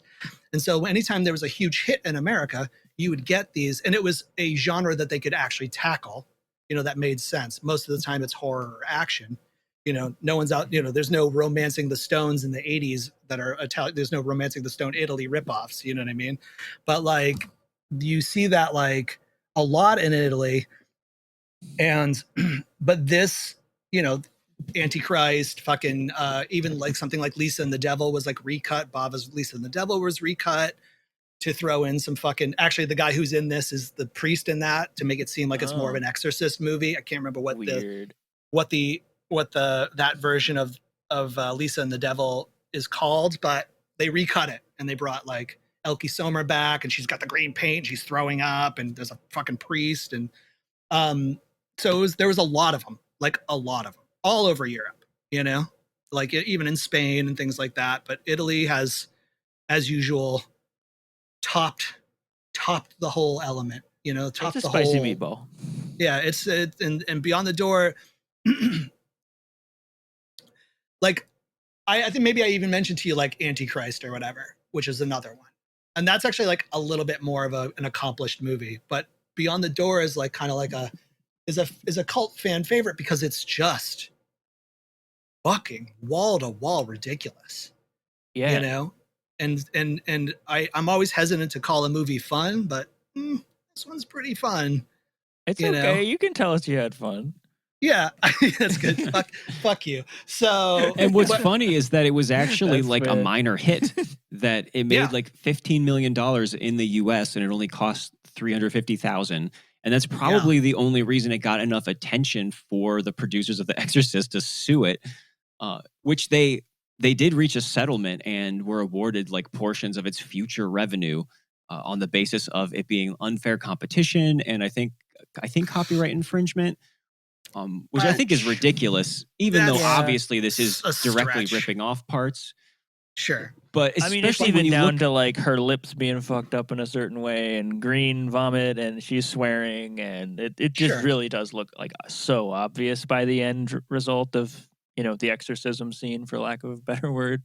Sure. for sure. But Which until is so great. that element shows up, though, like this rips off all kinds of movies. Like, Rosemary's Baby. Rosemary's Baby is the the big one here. Yep. It's inching towards the Omen territory if she had Mhm. actually given birth to the kid, but also Sure. there's like kind of haunted house movie stuff going on. There's like poltergeist that's terrorizing the little kids. There's possessed dolls. Mhm. There's kind of just one moment then in particular where all of a sudden this lady's head starts spinning and she vomits out pea soup, and then you're like, oh, okay, that's if you could So here we copyright are. something like that, I then hate you, goddamn Yeah. bastard. And then you're Yeah. like, oh, nice white lady saying nasty things, you know? It's yeah, so- Exorcist. This is like, that's the kind of the thing too, is like when you get into these Italian ripoffs of anything, there's always like literally, full pun intended, it's like literally throwing spaghetti at the wall and seeing what sticks. Like you throw everything, you know? So they're like, what are all the devil things we could do in this movie? But let's make it pointedly Exorcist because that was the last one. Yeah. You know, like all the American horror things we can throw at it. yeah. What's satanic? What's some devil shit that we can all do? So that's why you see Omen, fucking, you know, Rosemary's Baby and things like that. But it's yeah, and I think it relies so much on that one scene of her like vomiting and her head spinning, because at least until the climax, you could have convinced me that they just added that stuff in post once they realized that The Exorcist was so successful. Like they keep in just totally random scenes, they'll just keep flashing back to showing that same shot over and over again. And there's all kinds of weird stuff like random insert shots and these freeze frames out of nowhere that they'll just hold on for I've seemingly never seen that forever. in a movie. Like it's Yeah. like if that was in a Godard movie, everybody would write a thesis about it. But 100%. Beyond the Door, Yeah. nobody gives a shit. I think this is a changed film. Yeah. It is interesting, Door. and it feels musical and muscular It's inside of all very those strange. musical. Yeah, it's very musical, like visually musical, and literally opens in kind of opens in a recording studio where for some which reason, is amazing. yes, our main 70s character is as like, fuck. he's helming this funk band session, which we Yeah. never see again after that scene. Like, it's completely irrelevant, but clearly they had some song about the devil that they wanted to be Yeah. the hit single off the Yeah. album. With like a long spoken word intro, like this was going to be a big hit, and there are Made a also all these deal like with the devil. black funk musicians, and then this just the main character is introduced as this like whiny little white guy with a mustache. He's just like, "Oh, you didn't wait a half bar. It's just dead. You guys aren't playing this. You dig? It's just There's like a quarter so rest. lame. Use it." It's so funny because it's actually with the candle opening and the intro and into that, and then when Ooh, you the get to him candle. like being like, let me punch this in and complain really quick. It's actually it's a very sophisticated, interesting opening for a movie that isn't sophisticated but maybe interesting. And it just feels like, oh, so there's like a real filmmaker here with cool ideas, and then all of a sudden you're just like, no, you just have a lot of ideas and we're just partying. Yeah, But like, no, I it's love the so- opening. Yeah, Me it's so too. good. At Have you least guys seen until the, the devil starts talking, because Well, of course. Oh, like, okay. Well, it's we're these different cool here. shots with the candles and everything. Yeah. But clearly, like, nobody realized that, The Exorcist would not have been better if the devil was narrating it and was like, "Hey, Sure. folks, Satan here." It's like the Yeah. opening of Zardoz, when they just like explain everything in the darkness and everything. But I think that like what I like about that is that it kind of also just reminds me of like, there was a show in the 60s or whatever that like didn't really air, but it's kind of a cult classic or whatever, called The Veil, which had Boris Karloff kind of just introing, kind of similar to how he did in Bava's Black Sabbath or whatever. And I just kind of like that because it feels like a weird intro to, like, it feels like a throwback to like the 60s or whatever, when they would just be like, have some sort of nonsensical intro. And this time it was just the devil, So like, I don't know. I like that part a lot. But the thing that's really interesting about that funk band thing and how meta it seems, or whatever, lack of a better term, it also reminds me of, have you guys ever seen Oh Lucky Man No. with Malcolm McDowell? It's do you know that movie If? Yeah. Yeah. Okay, so it's the sequel to If.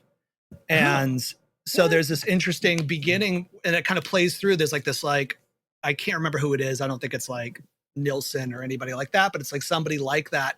And they're like kind of narrating the movie through music, and they constantly show this band in this room, like playing music that relates to the movie. But the intro is kind of like this, you know what I mean? And I don't know. I tied those two together, especially on this rewatch. I was like, oh shit, this is kind of like Oh Lucky Man, sort of. But I highly recommend Oh Lucky Man. And then I highly recommend the sequel. I think it's called Britannia Hospital.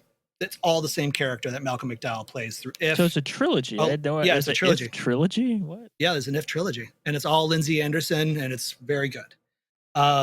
This is actually a trilogy.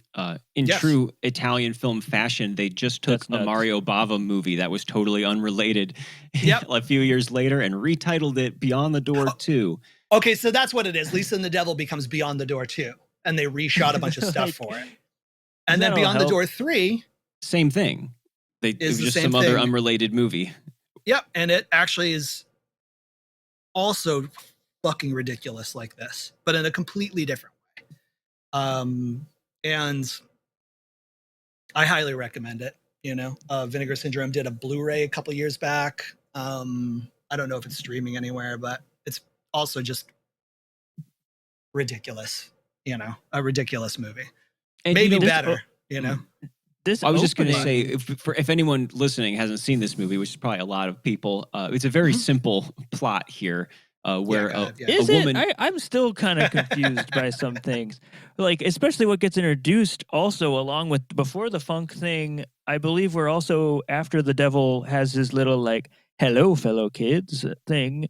We go into like this what's his name? How could I forget his name? Because they say his name more than any other word Dimitri. in the entire. And, Dimitri. yeah. They say that name like 50,000 times. And Okay, Yeah. that kind of, because he disappears and then comes back later. But I would say like the that's a short line that I plot can't quite synopsis follow. is just lady, who's married and already has kids, gets pregnant, and the pregnancy is advancing very quickly, and there seems to be something nefarious going on with the pregnancy. But then she also seems to be possessed by the devil. I guess we do get some more complicated plot revelations as we go on. Which, like you were saying, Seth, there's all these other things this movie is doing with, all the satanic stuff and the haunted house stuff and then the possessed doll and everything. But it really settles into this subplot with Dimitri who's just this guy who kind of looks like Sean Connery and is helping. He's supposed to be the devil's helper. And he like kind of takes over the movie in the second half. Like, this is really Dimitri's story, which makes you think that it's at least going to be like his role is going to be consequential somehow, only for that to be like the opposite of the case. The 100% the opposite of the case. Which is kind of brutal and kind of satanic, because that's kind of where this all ends. Spoiler, is just the devil being like, you know what? Actually, none of it did matter. Yeah, not. It just tricked you or whatever. Any of the plot is just, I don't know, just having a laugh because I'm Satan. And it's also got one of the best shotgun in the first act goes off in the third, where we get that car coming off of the fucking thing and pausing, like the car going off the cliff. Amazing. Pausing, and then the little kid at the end takes the car out of the present or whatever, and he throws it off the fucking boat or whatever, and that's like the final shot, other than his green eyes, because I was the devil the whole time, or whatever, so whatever. Yeah. Whatever, dude. Basically, Dimitri was in the car and was supposed to die, and the devil grants him 10 extra years of life. I guess if he somehow helps him facilitate some lady getting pregnant and giving birth, although it's not entirely clear what role he plays in that, if any. And just when you're wondering, is he really that important to this? That's when the devil's like, yeah, no, not actually. This not actually at all. It was pointless. But that's an hour and a half later, yeah. That's all right. It's a good hour and a half later. So it is. And this movie works because it keeps you entertained in a way that sometimes these ripoffs don't. There's a lot of shit happening. And if you could just sit back and be like, whatever, like if you just give up figuring it out, like fucking immediately, it's a really good time. You just give into its rhythm and its fucking oddness. And again, in a way that I think that a lot of these Italian ripoffs never really operate as, like they all riff and they do interesting things. But this one is one of those ones that I think is like, what is going on? But like in the best way, like, yeah, it's bad, quote unquote, but it's really not, like, and should be like regarded and, brought to the fucking forefront again, like the way that something like that movie, The Visitor. You guys ever seen The Visitor with fucking John Huston? And it was like, it was, but maybe like 10, 14 years ago, fucking when Alamo Drafthouse was like, oh, we have a new Blu-ray label, Drafthouse Films or whatever. They like brought it back. And it's kind of this era. And you know what? If I look it up, it might be the same fucking director. I don't know. But it's just like one of those movies where you're just like, dude, this movie is actually so fucking whack and crazy and strange. But I think like Franco Nero is in it. John Huston is just sleepwalking through it. He must have been in Italy. Wow. But anyways, like it has that same kind of vibe. And I feel like this movie is one of those movies that like if you showed it to a bunch of fucking film nerds during Halloween at some festival, like it would fucking bring the house down because it is so truly bizarre. It is not affected bizarre. It is truly bizarre. The copy that I watched was a pretty pristine, like Blu-ray transfer. So clearly it has been restored. Yeah. By Arrow. Arrow dropped it. I know it's like for anybody out there who's like, how do I watch this movie? If you just spend $5 a month on the Arrow player, it's on there, It's pretty beautiful. Yeah. So it's like, it's easy to come across, and it's just one of those movies that like there is no there is no real point in excavating its meaning or anything. It's more than just one of those movies that you can just be like, dude, movie fucking smokes. If you do drugs, do some drugs.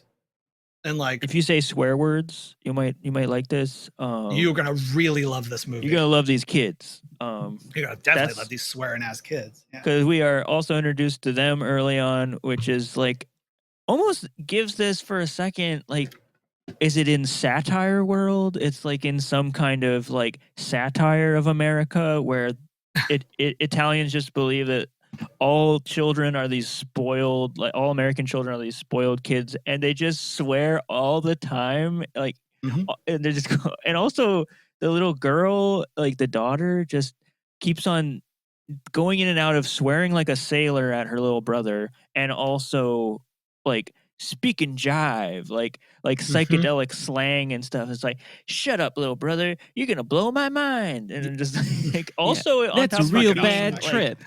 Like redone audio also makes it bizarre in another way. Like, yeah, we should definitely talk about because this is post dubbed, which almost like all Italian films did this.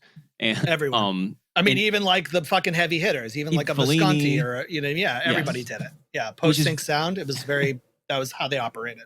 Yeah, and even though some of the actors are speaking English, and a lot of times you can tell their lips are like matching exactly what they're saying, but there's this weird remove because it's all just been done in ADR. And I think 2 of the actors actually did their own dubbing too. They don't all share the same voice. Yeah, Dimitri, I think maybe, because I think he's I think he's British, but a couple of those characters, for sure. The husband definitely does not. His voice sounds totally different than what he looks like. He's a straight up Italian actor. He was in did you ever see I think it's called Zeter. It's actually made by Pupi Avati, and it's actually a very good, it's an extremely smart, very sophisticated zombie movie. That's the best way to put it. And I highly recommend it. It's actually good. And he's the star of that. And I think he's in an Argento, actually. Maybe he's in like Cat of Nine Tails or something. Anyways, so he was an Italian actor. I can't remember what his name is, but you see him a lot in the 70s and 80s in Italian exploitation movies. Which is weird because this does, it feels very Italian because of the sensibility and because of the dubbing, but they're in like San Francisco. So there's this really weird dissonance like of how this feels like an Italian film, but they're all clearly like in this big US city. I guess they did some of the interiors in Rome. Oh, for sure. Without a doubt. 100%. But they would do like probably like 5 days in a city. But you see it in Cannibal Holocaust. You see it in all those movies. Any of the Fulci movies, like New York Ripper, fucking The Beyond, they were in Louisiana for real. They would just do on location, skeleton crew, take what they needed so that they could sell it to America, or sell it to other foreign countries as an American movie. You throw 2 American stars into it who are just slumming it somewhere, and fucking Rick Dalton style, and like, it's like fucking Bob's your uncle, you have a movie. So yeah, and this one actually does have literally seven writers credited. Yes, I saw that. Yes, most of them not native English speakers. Surprise, surprise! Like that's not apparent. Yeah, for sure. With that does explain why there's so many random things going on and like no rhyme or reason, which is part of what makes it interesting. Whether it's the lady after she's starting to be possessed is like walking around town and comes across a banana peel and just picks it up off the ground and devours it. It's like, it's actually the most disgusting fucking thing in the movie. For sure. Dude, she's like so she's psyched about it. Banana peel. She's like, you thought you were going to make me slip on you, but I'm going to eat you, bitch. Dude, it's so disgusting. And it's actually like one of the grossest things in a movie ever. That uncomfortable moment where she's like kissing her little boy goodnight, and it just lingers and lingers on this long, inappropriate kiss with him. Mm-hmm. Okay, so that's like maybe the actual creepy thing in this movie. There's somebody put that idea in here that I don't know how much I'm supposed to read into it or not, but there's these times where like the dad goes away to do like his like advising funk musician job, and he comes back and yelling like at the funk kids bands. are like like horrified, and there's even like a scene where she's like holding the little boy, and we're not sure like what she was doing before Dad came in. There's this scary implication that she's like molesting them or something, which Ooh, is I like, don't know. The what kiss was the only thing I noticed. I know, but that's like just like what. But it I don't sets know the what I was supposed to die. think. You know what I mean? Like, Yeah, Then it again, does. Kinda maybe- like, what are you saying? Because it's like a tender kiss that she gives him, and it's supposed to be like the oof. devil's taking control of her, and like, Jesus, what a creepy idea to just throw in there. You know, I wonder, Yeah. were they thinking about the final freeze frame of the movie where, again, spoiler, it's like it looks like maybe the son she already has is actually possessed, or which Yeah, I could see who knows something how like that fits in, but like turning Yeah, him maybe into a that's devil. foreshadowing? Yeah. I don't know. Maybe. Who knows? Talking But about random details, there's also the little girl who swears all the time and says like jive talk. She's also reading. Not only is she reading Love Story, which was like a popular like novel of the time for adults, she's hoarding around like in the car with her sometimes like 12 copies of Love Story, and I don't understand what even that. What is the joke? I don't even know. I don't think there's a joke there. I just Like- think like, David Lynch shit. And the little boy has this Campbell's soup thing he's always drinking out of that we Oh, eventually get a yeah. close up that is literally for pea soup, which That's true. Yeah, and then he has like the it's really funny. Andy Warhol Campbell soup on his wall in their weird little arty children's room. Yeah. I don't know. I mean, their I don't know apartment's what I'm supposed great. to do with that. Actually, that where It's they so live is sick. it's so sick, dude. It's so awesome. And you like when you watch these old 70s Italian movies, you think like when you watch the Giallos or anything like that, you're like, so did everybody's apartment look like that? Like, you know, like yeah. did everybody have these swinging mod ass fucking sick fucking hyper designed apartments or no? And a giant Probably fish not. tank that we get Dude, this long fish tank. slow-mo sequence of the fish tank draining, Yeah. which goes It on does and look on like and one on, of those and fish died. those Yeah, poor for sure. fish. Yeah. Oh, and fish. That's I do not that think- shit was over. You know. There was no representative from the Humane you've seen the- Society there. Yeah, I was gonna say, if you've seen the turtle scene in Cannibal Holocaust, you Oof. know that the Italians gave zero fucks about animals. Let's mow 'em So- down. Yeah, who cares, dude? Especially a fish, even lesser than a turtle, it's a wrap. So Yeah, and speaking of these like amazing interiors, yeah, they do have the kids do have this crazy like far out man kind of kid wonderland room that they share, and that's like one of the So awesome. coolest sequences I think, where they have a that's where Poltergeist kind of comes in, is like Yeah. a very Yep. Poltergeist like the room. It looks like they're in some kind of room that does literally move around or something like. And all the toys are coming alive, and I don't Yeah. know why exactly, but And it's those happening. kids But are it's- really crying. Like you could tell that they're like shaking the fuck out of that set. And there's probably they Yeah. got hit with something. oh, Yeah. And these of old course. Italian men are Make them screaming at cry, them make them to cry. look more Yeah. scared. Definitely that. But like it's important to note that like this is so many years before Poltergeist. Yes. That's true. know? I keep on saying, yeah. It's like that's preemptively like a ripping decade. it off, which I think Yeah. makes the opposite probably be true. But yeah, that's actually like I- an actual totally legit cool scene. Yeah, it's such a good scene. You know what I mean? And it makes me believe, like even like flipping to something like Toby Hooper or whatever, or Spielberg, both probably saw this in a drive-in and we're like, that's Yeah. so sick. Let's use that. You know, I could make that better. You know, much like Steve Miner did with like Friday the 13th Part 2 or whatever, taking deaths from fucking Bava's Bay of Blood. He's like, I could do that. Mm. I could do that. You know, like let's steal some of this shit from fucking these Italian movies that no one's ever gonna watch again. Flash forward to 20 years later, things are on 4K and fucking beautiful. And people can make those jump connections pretty easily, you know? Well, see, it's But anyways. mutual. They're stealing. We're stealing from Yep. them by Dude, stealing from It's a what cultural they stole. exchange. It Dude, is. It's Ridley really beautiful. Ridley Scott stealing, you know, all that shit in Alien from fucking Bava's. It always comes back to Bava. Like Bava's Planet of the Vampires. Like it's a very real thing, you know? I also want to make sure I give a shout out to my favorite scene, which is late in the movie. The husband just goes on a contemplative walk while he's thinking about what to do. And all of My these street God. musicians start chasing him around apropos of nothing. That's right. We get a new funk song on the soundtrack, and then there's a guy with bongos and a guy with a flute who keeps sticking it up his nose, like literally chasing him around. Yeah. It's like a scene straight out of like a, I don't know, like a Tim and Eric show or something. Like, yeah, actually, it's really funny. It's sense. so absurd. And it is so funny. Well, they were probably like, what we didn't get was they probably cut a scene of them being mad that he didn't sign them or produce their record. So they're just like all something chasing like him. that. It does feel like they're like, bro, what about us? Sudden. Yeah, it's definitely feels. No, definitely yeah, feels, and then it's not like they're like, oh, they're possessed by the devil or they're in league with Dimitri or something.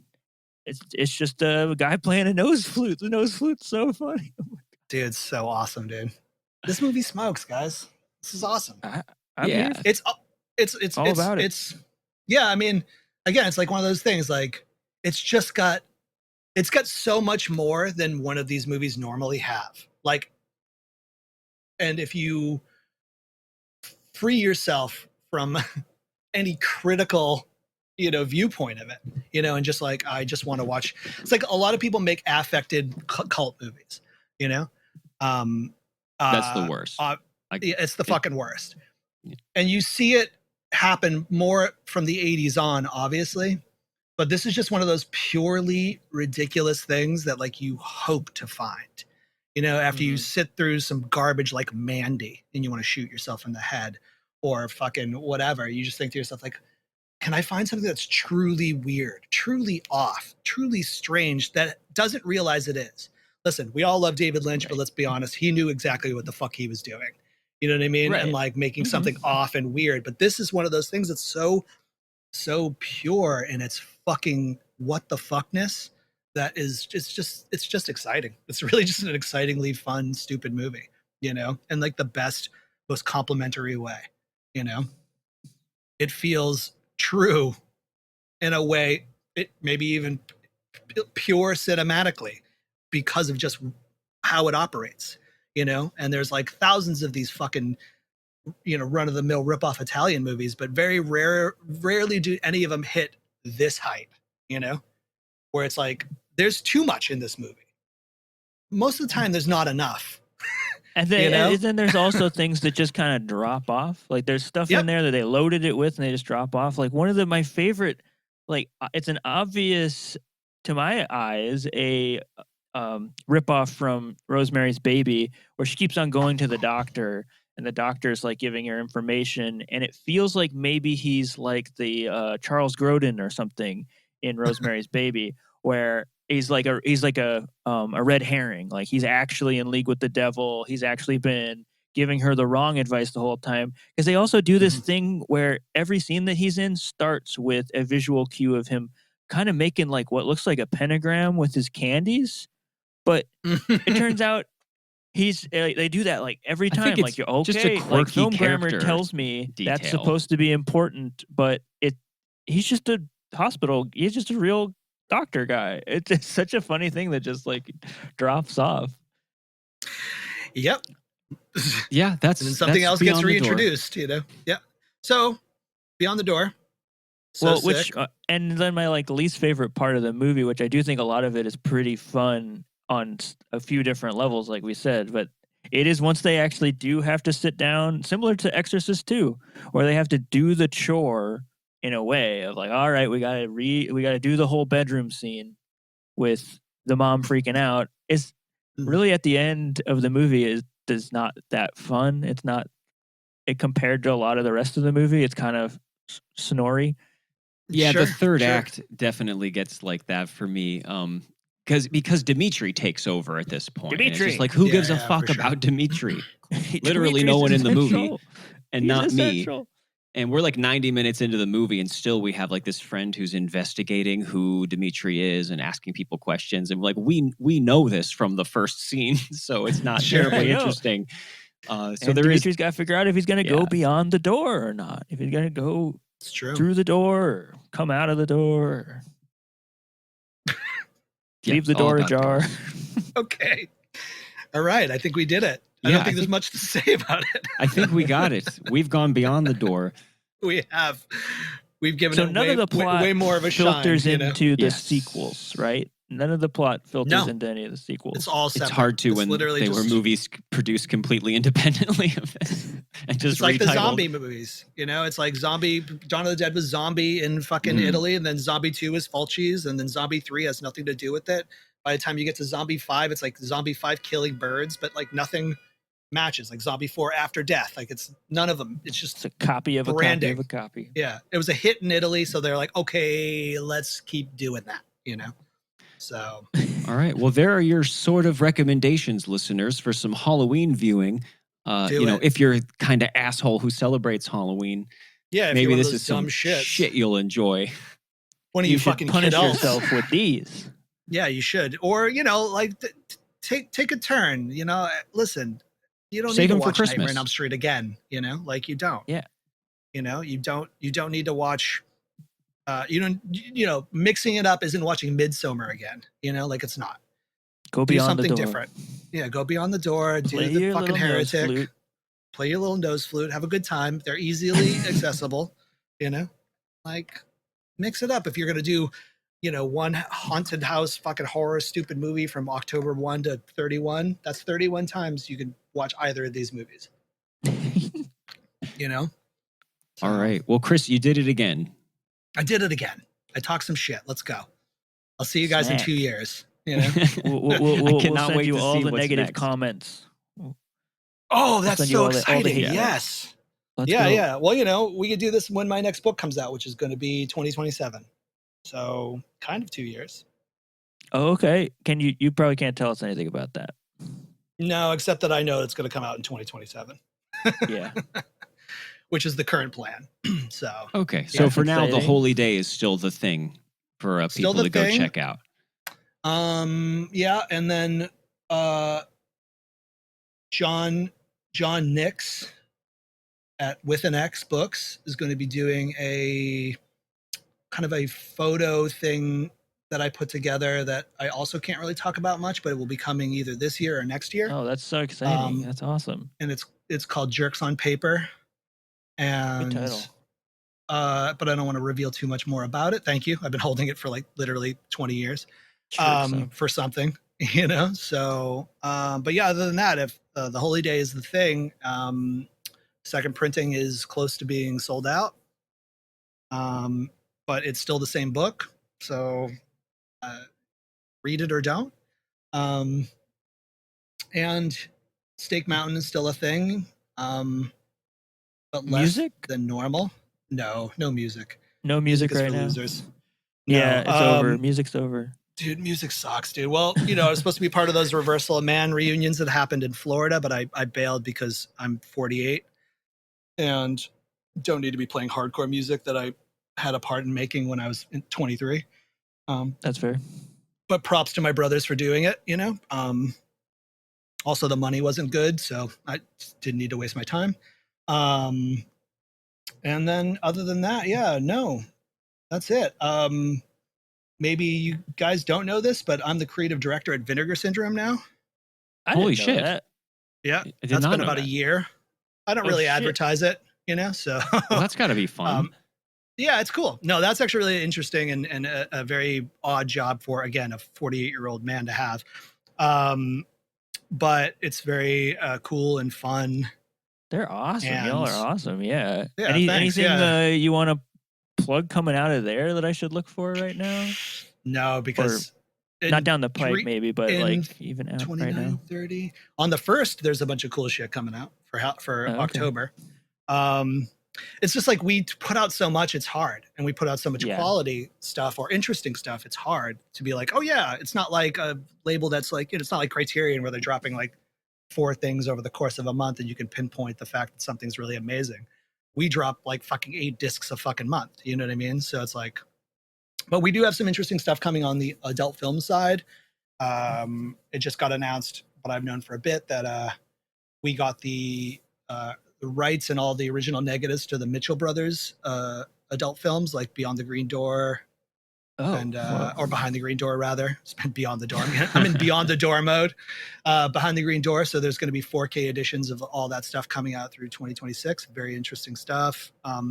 Boy, that would be an That's actually episode for like- us.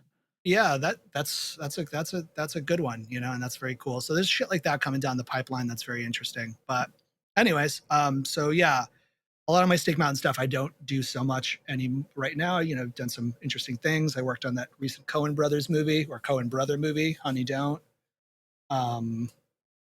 which like nobody saw, but You were in it know. or what? No, I did some art for it actually. Oh, I didn't know that. Cool. There's a really good anecdote that I guess I can tell, and then we can get the fuck out of here.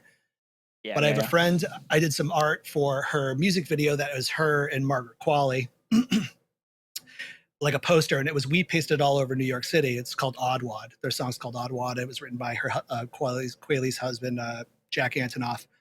And I did a poster, and it was weed pasted everywhere. And Ethan Coen was walking down the street, saw it, texted Margaret, and was like, "What the fuck is this?" You know, and then she connected him to the producer of the video, and he told Focus Features that he was like, "I want this kid doing art for my movie." So like I got an email from Focus Features that was like, "Hey, Ethan directed us to you," and I was like, "What?" Ethan Coen. I was like, "What?" I like kind of got a heads up, like my friend Connor or whatever produced the video or whatever, and he was like, "There might be this thing that happens where."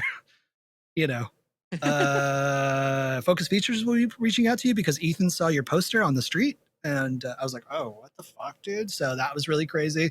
So there's been some stake stuff recently that's been pretty interesting. But overall, like a lot of my creative focus is either on this new book that I'm working on or what I do at Vinegar Syndrome, whether it be wrangling new artists or doing art myself there, you know? So thanks for doing the good work. We reap the benefits. We're trying. Yes, you know? That's the Lord's work. We're getting all these movies in 4K editions. I mean, yeah, no, that is important stuff. It is actually to somebody, you know what I mean? Yeah. So like I appreciate that they keep the lights on, those somebodies, you know? So but other than that, dudes, thanks for having me again. Thank Absolutely, you. Chris. Yeah. Absolutely. Go forth to love and serve the Lord. Okay. Beyond the door. That's it. Dimitri. Sorry, that was my Catholic outro. Catholic goodbye.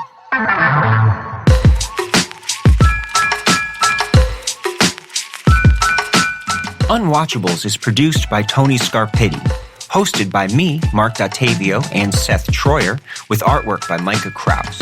You can find Seth and I on Letterboxd under Marc Dottavio and Sloth Troyer. You can also check us out at unwatchablespod.com for links to our Twitter and Instagram, or support us on Patreon for bonus content and to have a say in what we watch. Thanks for listening.